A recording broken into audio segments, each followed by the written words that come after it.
Howdy. So you lifted your 10th gen F150 and you've got some gaps.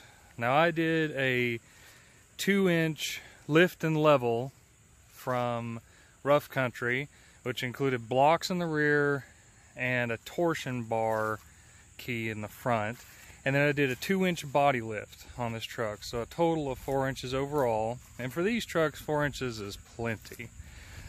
But you lifted your truck and you got a body gap. I'm going to show you guys how to cover this really inexpensively with just a few hand tools and a couple of parts from your local auto parts store. All it is a universal SUV car mat. You can buy it off eBay for 10 bucks. I'll put the link in the description below. When you get it in, you cut it in half and then you just measure it out. And a lot of guys will drill right in to the wheel wells. I don't like that. I drill into this here. Be careful not to drill into these bits here that look like is a weld, to try to keep these two pieces together, so try to avoid those. But I don't like drilling into the wheel well because then you've got bits sticking out the sides of your wheel and it just looks bad. I've seen a lot of people use self-tappers. Instead, I mean, you can do that, but it looks kind of tacky. So I like using body mounts. You can find these at your local auto parts store, and it kind of makes it look a little more factory. Just get you a drill with a bit, and this is the finished product. You don't have to do it this way.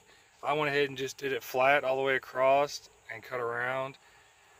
You can actually curve it and run along the side of this and then kind of enclose this whole area, but I just wanted it flat. And this is your look. You know, from 20 foot away in Walmart parking lot, not bad for $10 on a floor mat, you know.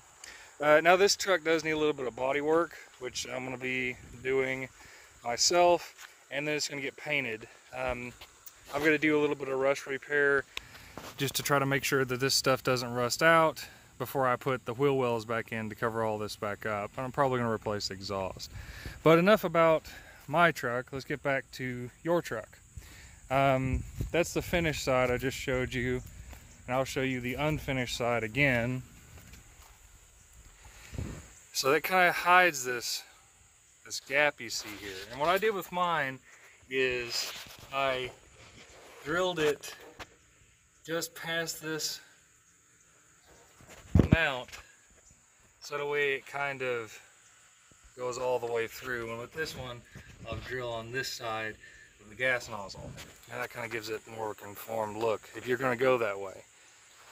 But I just thought I'd post a quick video on a cheap way to hide, you know, a body gap if you do a body lift on a 10th gen F150.